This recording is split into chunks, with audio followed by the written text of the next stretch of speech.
बिस्मिल्लाहिर्रहमानिर्रहीम। अस्सलाम वालेकुम नाज़रीन, आप यूट्यूब चैनल देख रहे हैं। मैं इमरान खान हूँ। ये वीलॉग जो है इसमें बहुत सारी अहम इन्फॉर्मेशन है, वो चीज़ें जो आप नहीं जानते। पहले मैं आपको बताऊँगा कि पसे पर्दा क्या चल रहा था और ग्राउंड पे क्या हुआ।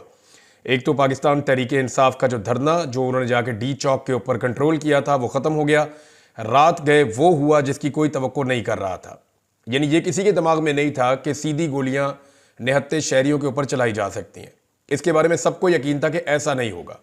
यानी ये तो सबको पता था कि आंसू गैस की शेलिंग होगी, गिरफ्तारियां हो सकती हैं, टॉर्चर हो सकता है, लाठी चार्ज हो सकता है, वाटर कैनन का इस्तेमाल किया जा सकता है, मिर्चों वाला पानी फेंका जा सकता है। ये सारी चीज़ों का सबको आइडिया था, लेकिन ये किसी को नहीं पता था कि रियल बुलेट्स जो हकीकी गोलियां हैं, असल गोलियां वो चल जाएंगी और वो गोलियां चलाकर लोगों को मारा जाएगा। इसके बारे में किसी को आइडिया नहीं था। और देखें, एक चीज़ आप सबको जहन में रखनी है। बहुत सारे लोग जो है ना बड़ी अजीब अजीब बातें कर रहे हैं कि जनाब खड़े नहीं हुए, वहाँ रुके नहीं। तो मैं ये कहता हूं कि दुनिया की बेहतरीन जो ट्रेंड आर्मी है ना, मिलिट्री, उसको लेकर आए और ऐसे एक बीच में जगह है उसके ऊपर खड़ा करें और खड़ा करने के बाद ऊपर से उनके ऊपर यही सारा असला इस्तेमाल करें। रियल बुलेट्स भी चलाएं, असली गोलियां चलाएं, रबड़ की गोलियां चलाएं, इतनी बदतरीन आंसू गैस की शेलिंग करें, कोई दुनिया की फौज भी वहां पर नहीं रुक पाएगी। SSG के कमांडोज भी वहां पर नहीं रुक पाएंगे। बेहतरीन दुनिया के अमेरिकन कमांडोज, मरीन्स जो है वो भी वहां पर नहीं रुक पाएंगे, क्योंकि ह्यूमनली पॉसिबल नहीं है। वहां आप सांस नहीं ले पा रहे थे। तो और जब रियल बुलेट्स चलती हैं, यानी इन लोगों ने आंसू गैस का मुकाबला किया, पाकिस्तान तहरीक इंसाफ के कारकुनों ने पाकिस्तान की तारीख की सबसे बदतरीन आंसू गैस का मुकाबला किया, यानी नहीं गए। डंडों का मुकाबला किया, नहीं गए। रबड़ की गोलियों का मुकाबला किया, नहीं गए। गोलियां भी मारी गई बार बार, फिर भी नहीं गए। लेकिन जब अंधाधुंध फायरिंग हुई और बहुत सारे लोगों को बुलेट्स लगी हैं, अभी जो मेरे पास इत्तला आई उसमें सिर्फ एक हॉस्पिटल का डाटा है, दूसरे किसी अस्पताल का डाटा अभी नहीं है, और ये पॉलीक्लिनिक हॉस्पिटल का डाटा है। और इसके मुताबिक 28 लोग जो हैं उनको बुलेट इंजरी आई है। पाकिस्तान तहरीक इंसाफ ने जो बताया कि उनके 8 लोग जाँ बहक हो गए। ये अब तक के डाटा के मुताबिक है। जबकि पाकिस्तान तहरीक इंसाफ के कुछ लोग कंटिन्यूसली ये कह रहे हैं कि जब लाइटें बंद की गई 9 बजे के बाद, ऑपरेशन शुरू किया गया डी चौक पे, तो कुछ दिखाई नहीं दे रहा था। चारों तरफ से शेल्स चल रहे थे और चारों तरफ से गोलियां भी चल रही थी और फिर आग लगाई जा रही थी और बहुत तेजी से लोगों को गोलियां लगी हैं। तहरीक इंसाफ के बहुत सारे कारकुन लापता हैं, जिनके बारे में कहा जा रहा है कि शायद वो जाँ बहक हो गए हैं, वो इस दुनिया में मौजूद नहीं है, या वो इस वाकये की नज़र हो गए हैं। इसको एक सानिया कहा जा सकता है। पहले वजीर दाखिला ने इसके बारे में वार्निंग दी। वजीर दाखिला ने पहले कहा कि गोली चला देंगे और 5 मिनट में सब कुछ खत्म हो जाएगा। फिर वजीर इत्तलाआत ने भी गोली चलाने की धमकी दी। फिर ताकत के इस्तेमाल की धमकी जो है वो वजीर दिफा ने भी दी। 3 वफाकी वज़रा ने डायरेक्टली धमकियां दी और उसके बाद हमने देखा कि वहां पे गोली चली और जो लोग अस्पतालों में पहुंचे वो रियल बुलेट्स के साथ थे। हुकूमत ने ये नैरेटिव कई दिनों तक बनाया कि मुसल्ला लोग वहां पे मौजूद थे, लेकिन किसी एक भी पुलिस वाले या किसी एक भी पैरामिलिट्री फोर्स के बंदे को गोली लगने का वाकया रिपोर्ट नहीं हुआ। दूसरी जानिब से एक भी फायर रिपोर्ट नहीं हुआ। जितने जर्नलिस्ट वहां पे ग्राउंड पे मौजूद थे उन सबसे मैंने पूछा, उन्होंने कहा जी किसी ने भी गोली नहीं चलाई जवाबी, और वहां किसी के पास ऐसे हथियार हमने नहीं देखे और कोई जवाबी फायरिंग नहीं हुई। ये वन साइडेड फायरिंग थी, क्योंकि लोग आंसू गैस से इलाके को छोड़कर नहीं जा रहे थे, लोग उस जगह को छोड़ने के लिए तैयार नहीं थे। तो पाकिस्तान तहरीक इंसाफ के कारकुनों के लिए ये तो बहुत बड़ी बात है, वो तहसीन के काबिल है। उन्होंने जिस तरह फस्तायत का मुकाबला किया वो पाकिस्तान की तारीख में कोई और सियासी जमात नहीं कर सकी। लेकिन ये बड़ी बदकिस्मती है कि हुकूमत ने वो रास्ता इख्तियार किया जो कभी भी कोई भी हुकूमत नहीं करती। मैं जाती तौर पे आपको ये बता देता हूं कि मुझे पूरा यकीन था कि लोगों पे स्ट्रेट फायरिंग ऐसे नहीं की जाएगी। पाकिस्तान तहरीक इंसाफ को भी इस बात का यकीन था, सबको यकीन था, और ऐसा लगता था कि बगैर गोली चलाए ये लोग जाएंगे नहीं और गोली कभी रियासत चलाएगी नहीं अपने शहरियों के ऊपर, निहत्ते शहरियों पर। लेकिन वहां पर गोली चली है, जो बड़ी बदकिस्मती की बात है। तहरीक इंसाफ की प्रेस रिलीज आई है, लेकिन इसके बारे में मैं आपको एक बात बताऊं कि ये जो फैसला किया गया है, ये इसमें क्लेम ये कर रहे हैं कि ये जो फैसला है ये कोर कमेटी का और सियासी कमेटी का फैसला है। लेकिन मैंने कंफर्म किया कि कोई मीटिंग नहीं हुई, ना तो कोर कमेटी की हुई है ना सियासी कमेटी की हुई है। ये फैसला चंद लोगों ने किया है। उमर अयूब साहब ने, शिबली फराज साहब ने, गौर साहब ने, सलमान अकरम राजा साहब ने, और गंडापुर साहब उसका हिस्सा है, उस कमेटी का जो बनी हुई है इनकी इंटरनल। अब गंडापुर साहब का कंफर्म नहीं है, लेकिन इन लोगों ने यह फैसला किया और फिर ये प्रेस रिलीज जारी की गई। प्रेस रिलीज के मुताबिक पाकिस्तान तहरीक इंसाफ की निहत्ते पुरअमन और मुहिब वतन शहरियों के सफ़ाकाना कत्ल और ऑपरेशन के नाम पर इस्लामाबाद में पुरअमन एहतजाज के शुरका के खिलाफ वहशत और बर्बरियत के नंगे मुजाहरे की शदीद अल्फाज में मुजम्मत। चीफ जस्टिस ऑफ पाकिस्तान से कहा जनाब कि आप इसका नोटिस लें और वजीर आजम, वजीर दाखिला, इस्लामाबाद और पंजाब के जो आईजीज हैं उनके खिलाफ इक़दाम कत्ल की और कत्ल की FIR दर्ज की जाए, उनके खिलाफ कार्रवाई की जाए। फिर उन्होंने बताया जी कि कैसे मैंडेट चोर फस्ताइयों की ईमा पर सरकारी मशीनरी ने गोलियों से दर्जनों निहत्ते बेगुनाह कारकुनों को सीधी गोलियां मारकर शहीद किया है, जिनमें 8 के क्वाइफ अब तक हमारे पास पहुंच चुके हैं। तहरीक इंसाफ कह रही है दर्जनों लोगों को गोलियां लगी हैं और भी लोग शहीद हुए हैं, लेकिन 8 के क्वाइफ अब तक हमारे पास आए हैं। उनमें वो जो बता रहे हैं जी कि अनीस शहजाद दस्ती, मलक मुबीन, औरंगजेब, अब्दुल कादर, मलक सफदर अली, अहमद वली, मोहम्मद इलियास और अब्दुल रशीद शामिल हैं। और इसमें जो मनाजिर हमने देखे नाज़रीन वो इंतहाई अफसोसनाक हैं। जो अस्पताल से मनाजिर आ रहे हैं वो तो हम शेयर भी नहीं कर सकते, दिल दहला देने वाले मनाजिर हैं। ऐसा किसी ने नहीं सोचा था कि रियासत इस तरह गोली चलाएगी। बहरहाल तहरीक इंसाफ ने कहा जी कि हम कोई मुसल्ला जत्था नहीं है या कोई मुसल्ला तंजीम नहीं है कि हम इन चीज़ों का मुकाबला करें, गोलियों का मुकाबला करें। हम पुरअमन शहरी हैं और हम एहतजाज करने के लिए, अपना हक लेने के लिए आ रहे थे और जमहूरी तरीके से आ रहे थे और हमने तमाम सऊबतें, तमाम रुकावटें, तमाम तशद्दुद और वहशियाना बर्बरियत बर्दाश्त की। हमारे कारकुन डी चौक पहुंचे मगर अपने शहरियों के लाशों के अंबार लगाने की हम इजाज़त नहीं दे सकते। 24 करोड़ पाकिस्तानियों को भेड़ बकरियां समझने वाले दरिंदों के लिए शहरियों का कत्ल तफरीह का वसीला हो सकता है, मगर तहरीक इंसाफ पाकिस्तान के अवाम, इसके वसाइल और इसके कौमी मफाद के नगेबान है।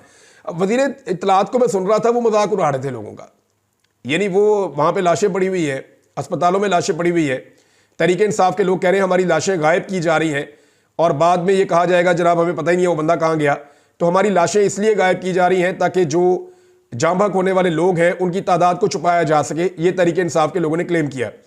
अब इस वक्त जो तहरीक इंसाफ का अनाउंस है वो ये कह रहे हैं कि हुकूमती मनसूबे के पेश नज़र पुरअमन एहतजाज की फिल वक्त मनसूखी का हम ऐलान करते हैं। ये जनाब तहरीक इंसाफ ने ऐलान किया है। तहरीक इंसाफ के बहुत सारे लोग इससे पशेमान हैं। बुशरा बीबी, मैं आपको ये बता देता हूँ, मीडिया ने गलत खबरें चलाई कि बुशरा बीबी वहां से चली गई हैं या अली अमीन गंडापुर वहां से चले गए हैं। इस वक्त जो इंफॉर्मेशन आ रही है वो ये है कि ये लोग खैबर पख्तूनख्वा में अब मौजूद हैं सुबह के वक्त।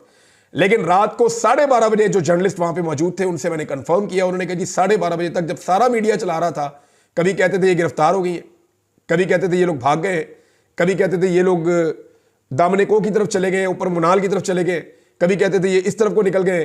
तो उस वक्त तक बुशरा बीबी और अली अमीन गंडापुर वहां मौजूद थे और बुशरा बीबी को बड़ा जोर जबरदस्ती से मनाकर वहां से निकाला गया है।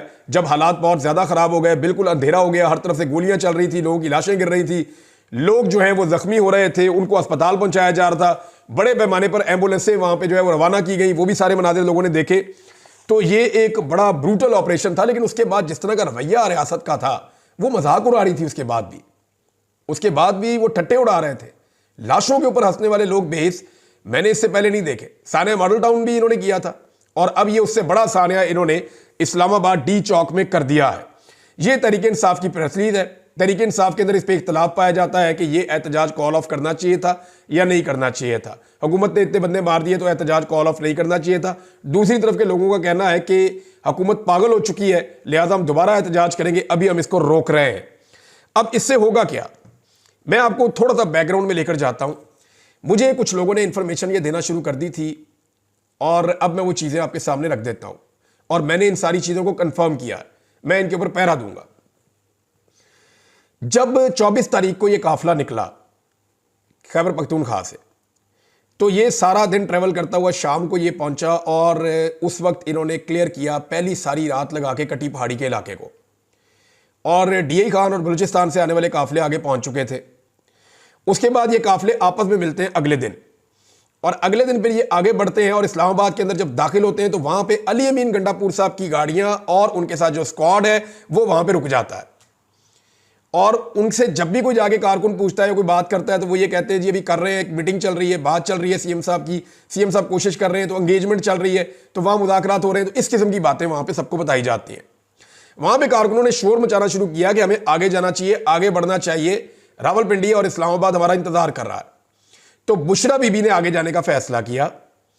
जो अहमद खान न्याजी हैं, जो इमरान खान साहब के रिश्तेदार भी हैं, आपने देखा उनकी सिक्योरिटी भी उनके साथ साथ होते थे, पोनी उन्होंने बांधी होती थी।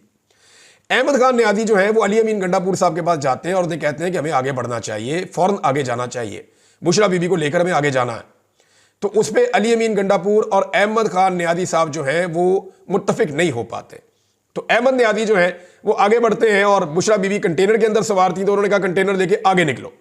तो जो कंटेनर का ड्राइवर है उसने कंटेनर चलाने से इनकार कर दिया, क्योंकि कंटेनर को जो इंस्ट्रक्शन आती थी वो खैबर पख्तूनख्वा की हुकूमत से आती थी। अब कंटेनर वाला आगे जा ही रहा, बुशरा बीबी कह रही है आगे जाना है, बुशरा बीबी के साथ जो लोग हैं वो आगे जाना चाहते हैं। अली अमीन गंडापुर साहब फैसला नहीं कर रहे और वो गाड़ियां लेकर, अपना स्क्वाड लेकर उस जगह पे जहां मोटरवे से उतर के थोड़ा आगे एक मुकाम है वहां पे आकर खड़े हैं, अब आगे नहीं बढ़ रहे। और इनके जिस अंदाज में इनकी गाड़ियां खड़ी थी आगे पीछे, पीछे से पूरा काफिला रुका हुआ था जो आगे नहीं बढ़ पा रहा था, सिर्फ इनसे आगे कुछ 40-50 गाड़ियां थी। बहरहाल अहमद न्याजी ने जबरदस्ती जो कंटेनर था जिसके अंदर सारा वो जलसागाह की जगह बनी हुई थी ऊपर, जिसमें बुशरा बीबी थी, उस कंटेनर के ड्राइवर के साथ जबरदस्ती की और उसको ये कहा कि फिर हम खुद ही गाड़ी चला लेंगे। बहरहाल मजबूरन वो कंटेनर फिर आगे बढ़ा। जब ये कंटेनर आगे जाता है और इसको सामने आकर मिलती है 26 नंबर चुंगी, जो मुझे इतला मिली है, 26 नंबर चुंगी पे इनका सामना होता है पुलिस से और रेंजर से, और वहां पे बदतरीन शैलिंग शुरू हो जाती है, कारकुन मुजामत शुरू कर देते हैं। वहां जबरदस्त मुजामत चल रही थी, जबकि अली अमीन गंडापुर और उनका पूरा काफिला पीछे रुका हुआ था, वो आगे नहीं आ रहा था।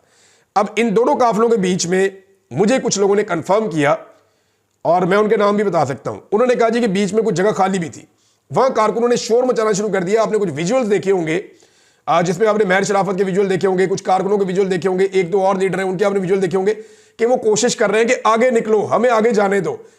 बुशरा बीबी आगे चली गई है, काफिला आगे निकल गया है, हमें आगे जाने दो। लेकिन वो गाड़ियां रास्ता नहीं दे रही थी जो सीएम के साथ थी, और रास्ता खुल नहीं रहा था। तो उस पर कारकुनों ने बाकायदा फिर बाहर थाड़ की, नारेबाजी की, अली अमीन की गाड़ी को धक्के दिए, उसको हाथ मारे, उसको पाँव मारे, और उसके बाद फिर जो है वो गाड़ी, थोड़ा सा गाड़ियां आगे हुई तो पीछे से गाड़ियां निकलना शुरू हुई। इतने में बुशरा बीबी और पीछे से अलीमा खान साहबा और उनके साथ कुछ और रावलपिंडी के लोग आए, और उन्होंने आके उस तरफ से, और बुशरा बीबी के साथ जो लोग थे उन्होंने इस तरफ से ये 26 नंबर चुंगी को खाली करवा दिया। जब ये चुंगी खाली हुई तो कंटेनर्स कारकुनों ने हटाए और काफिला आगे बढ़ गया। अब ये काफिला आगे बढ़ रहा था, जो हैरत अंगेज चीज मुझे लोगों ने बताई वो ये थी कि आगे से रुकावटें खुद दूर होना शुरू हो गई, रुकावटें दूर होना शुरू हो गई, और मंसूबा ये था कि इतना फासला पैदा कर दिया जाए अली अमीन गंडापुर के मेन काफिले में और बुशरा बीबी के काफिले में कि किसी जगह पे भी इनको अकेला करके इनके ऊपर एक भरपूर हमला करके बुशरा बीबी को गिरफ्तार कर लिया जाए।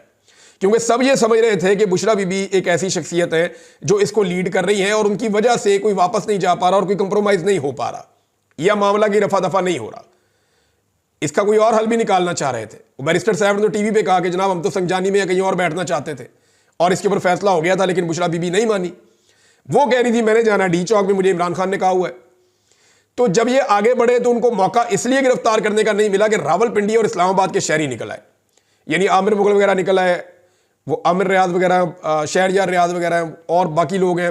अलीमा खान अपने साथ काफ़ी क्राउड लेकर आ गई, वहाँ के नौजवान निकल आए। तो ये इतना बड़ा एक क्राउड बन गया कि ये भी अच्छा खासा एक जुलूस बन गया। अब इनको गिरफ्तार करना मुश्किल था बुशरा बीबी को। उस वक्त जो है वो अली अमीन गंडापुर साहब पीछे से फिर आए और उन्होंने ज्वाइन किया, और फिर ये डी चौक की तरफ गए। जो कंटेनर था बुशरा बीबी का वो डी चौक से 500 गज तकरीबन पीछे था, और उससे 500 गज पीछे जो है वो गाड़ियां थी। तो ये इस जगह पे ये मौजूद थे। अब एक और चीज जो मैं आपको बताने जा रहा हूं कि 4 बजे तक डी चौक पे मुकम्मल कंट्रोल हो चुका था पाकिस्तान तहरीक इंसाफ के कारकुनों का, और लीडरशिप वहां पे मौजूद थी।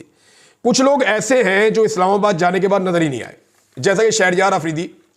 इस्लामाबाद जाने के बाद उनकी कोई एफर्ट रास्ते में आपको नजर नहीं आई होगी। उन्होंने चंद जगहों पे अपने नाम के नारे लगवाए, उनके साथ कुछ नौजवान थे, नारे शारे लगवाए, कुछ टिकटॉक बनवाई उन्होंने, और वो गायब हो गए।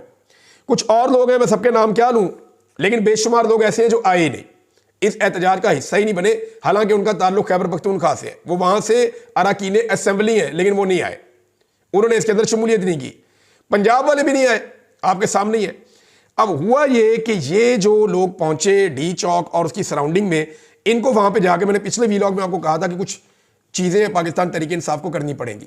उन्हें अपनी एक इंतजामिया बनानी पड़ेगी, उन्हें अपना सिक्योरिटी का निज़ाम बनाना पड़ेगा, उन्हें थोड़ा सा अपना जो है वो खाने पीने का इंतजाम कैसे करना है, और स्टेज के ऊपर से अनाउंसमेंट वगैरह, ये सारी चीजें होनी थी। लेकिन 4 बजे से लेकर 9 बजे तक, इन 5 घंटों तक कारकुनों को किसी किस्म की कोई इंस्ट्रक्शन नहीं मिलती, और बहाना यह बनाया जाता है कि जनरेटर खराब हो गया। वहां जगह जगह जनरेटर पड़े हुए, कोई भी जनरेटर आ जाता, और इतने बड़े काफिले के साथ कोई एक जनरेटर तो होता नहीं है नॉर्मली। तो यह बहाना सुनने में आया कि जनरेटर खराब हो गया है, इसलिए जो मेन इनका कंटेनर है उसके ऊपर से कोई अनाउंसमेंट नहीं हो रही, और किसी ने कोई तकरीर नहीं की, किसी ने लोगों को गाइड नहीं किया, किसी ने लोगों को समझाया नहीं कि अब करना क्या है। और फिर वही हुआ, 9 बजे से पहले लाइटें बंद हो गई अंधेरा होने के बाद, और उसके बाद बदतरीन शेलिंग और बदतरीन फायरिंग। पाकिस्तान तहरीक इंसाफ के बहुत सारे लोग अली अमीन गंडापुर को ब्लेम कर रहे हैं और वो ये कह रहे हैं कि ये एक मौका था इमरान खान साहब को आज़ाद करवाने का, ये ज़ाया किया गया है। बहरहाल इसमें कुछ चीज़ें और हुई हैं, वो मैं आपके साथ मजीद आगे बढ़ के आहिस्ता आहिस्ता शेयर करता चला जाऊंगा। लेकिन 12:30 बजे तक बुशरा बीबी और अली अमीन गंडापुर वहाँ पे मौजूद थे, और ऐसे हालात में जो है वो मैं आपको फिर बता रहा हूं कि कोई ट्रेंड मिलिट्री भी वहां पे नहीं रुक सकती।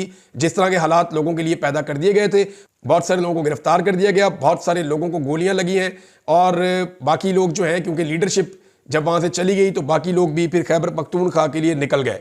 बेशुमार गाड़ियां, यानी क्लेम कर रहा है मीडिया के 100 के करीब गाड़ियां जो हैं वो तोड़ दी गई हैं, उनको बुरी तरह नुकसान पहुंचाया गया है, और वहां पे जितनी चीज़ें पहुंची थी, कंटेनर को भी आग लगा दी गई है, और एक अजीबोगरीब वहां पे माहौल बना हुआ था इस्लामाबाद में। अब उस सारी चीज़ को क्लियर किया जा रहा है। तहरीक इंसाफ के कारकुनों ने नो डाउट एक अज़म की और हिम्मत की दास्तान रकम की है, इससे उनका हौसला बढ़ेगा, इससे कम नहीं होगा। और ये उनके लिए बड़े दुख की घड़ी है, क्योंकि बहुत सारे लोग लापता हैं, बहुत सारे लोग जो हैं वो ज़ख्मी हैं, उनकी शहीद हुए हैं बहुत सारे लोग, और ये सारी चीज़ें उनके लिए एक तकलीफ दे मौका है पाकिस्तान तहरीक इंसाफ के लिए। लेकिन इस पॉलिटिकल पार्टी ने जो किया है, इससे पहले कोई और पॉलिटिकल पार्टी इस लेवल का दबाव बर्दाश्त नहीं कर पाई। आलमी सतह पे बड़ा शदीद दबाव आ रहा है। डोनाल्ड ट्रंप की टीम का हिस्सा है जो यूक्रेन के हवाले से सारे मामलात को देखेंगे। डोनाल्ड ट्रंप की कोर कमेटी का मेंबर है, उनकी भी ट्वीट आई, उन्होंने कहा जनाब कि ये जो हो रहा है पाकिस्तान में वो ऐसे ही हो रहा है जैसे अमेरिका के अंदर कंट्रोल करने की कोशिश की जा रही थी। उन्होंने इसकी मजम्मत की है, अक़वाम मुत्तहिदा ने इसकी मजम्मत की है, अक़वाम मुत्तहिदा का स्टेटमेंट भी आया है इस हवाले से। पाकिस्तान में एहतजाज के दौरान फ़ौज की तैनाती का नोटिस लिया है, मुजाहिरीन और फोर्सेस से तहम्मुल में रहने की उन्होंने अपील की है, और आज़ादी इज़हार राय और पुरअमन एहतजाज करने का मुतालबा उन्होंने किया है कि जी इसका हक दिया जाए शहरियों को। लेकिन ऐसा नहीं हुआ, यहाँ पे बदतरीन फस्तायत हुई है पाकिस्तान में, इसकी माजी में कोई मिसाल नहीं मिलती। और आलमी मीडिया ने जो इसकी कवरेज की है वो पाकिस्तान का जो मौजूदा रजीम है उसके लिए मुश्किलात में इजाफा करेगी। बज़ाहिर तो हुकूमत ने एक रात में शब खून मार के जुल्म और जबर की एक दास्तान रकम की है, डायरेक्ट लोगों के ऊपर गोलियां चला के एक तरह से अपने इलाके को फतह किया है, अपने ही लोगों को फतह किया है। लेकिन यह हुकूमत की बहुत बड़ी शिकस्त है, और आने वाले दिनों में हुकूमत के लिए बहुत सारी मुश्किलात पैदा हो जाएगी। इस वाक़े और इन मनाजिर को देखने के बाद पाकिस्तान में सरमायाकारी नहीं आएगी, ओवरसीज़ पाकिस्तानी मजीद नाराज़ हो जाएंगे, पाकिस्तानी अपने आप को ज़्यादा गैर महफूज समझेंगे, और ज़्यादा मायूसी पाकिस्तान में फैलेगी। जो गैर रियासती अनासर हैं उनके जो बयानिए हैं उनको पाकिस्तान में अब खुदा न खास्ता तकवीयत मिलेगी। उसकी वजह यह है कि जो लोग जमहूरी हक मांगने के लिए जमहूरी तरीके से आए थे, उनके साथ रियासत का रवैया इंतहाई गैर जमहूरी, गैर कानूनी, गैर आईनी और नामुनासिब था, यानी फस्तायत और जबर पर मबनी था। तो नाज़रीन, पाकिस्तान तहरीक इंसाफ के लिए बड़ा टफ टाइम है, लेकिन इसमें पाकिस्तान के मीडिया ने बहुत मुनाफिकत दिखाई है, बड़ी झूठी खबरें दी हैं, और उनके एहतजाज को कमज़ोर करने और ख़त्म करने का पूरा साथ दिया है, क्योंकि पाकिस्तान की एस्टेब्लिशमेंट की पूरी सपोर्ट इस वक्त मौजूद है मौजूदा हुकूमत के साथ। ये जाली हुकूमत है, इसके पास अवाम का मैंडेट नहीं है, और अवाम का मैंडेट ना होने के बावजूद ये मुसल्लत है, और इसकी वजह से पाकिस्तान के हालात सारी दुनिया के सामने हैं। मेरे ख्याल में यहाँ बात ख़त्म नहीं होगी, अब लोगों के अंदर मज़ीद नफ़रत और दूरियाँ पैदा होंगी, लोगों के शिकवे और शिकायतें बढ़ेंगे, और आने वाले दिनों में ये एहतजाज का सिलसिला फिर जारी रहेगा। वो मैं इसलिए आपको कह रहा हूँ कि जिस तरह यहाँ से लोगों को निकाला गया है, लोग इन मनाजिर को कभी नहीं भूलेंगे। ये लोग अपने अपने इलाकों में जाएंगे, पूरे पाकिस्तान से आए थे, सबको बताएंगे कि हमारे साथ वहाँ क्या जुल्म हुआ और क्या जबर हुआ, किस तरीके से रियासत ने हमारे साथ सलूक किया है, और ये पैगाम फैलता चला जाएगा। इमरान खान का वो पैगाम जो पहले उस तरह नहीं फैल रहा था, अब उससे ज़्यादा शिद्दत के साथ फैलेगा, आलमी दबाव बढ़ेगा, और आने वाले 1-1.5 महीने के अंदर हुकूमत को बहुत सख्त मुश्किल का सामना करना पड़ सकता है। यहाँ बात ख़त्म नहीं हुई। जो लोग आज खुशियाँ मना रहे हैं, कल इन्हें हम रोते हुए भी देखेंगे। लेकिन बदकिस्मती की बात यह है कि जो जमहूरियत पसंद कहलाते हैं, उन्होंने इस फस्तायत के नंगे नाच को नाचा है, और उसके बाद मरने वालों का मजाक उड़ाया है। वो लोग याद रखें कि बुरा वक्त सबके ऊपर आता है, और कभी एक के साथ कांस्टेंट नहीं रहता। ये वक्त जब उनके साथ आएगा तो फिर वो कहाँ खड़े होंगे। अब तक के लिए इतने, अपना ख्याल रखिएगा, अपने इस चैनल का भी। अल्लाह हाफ़िज़।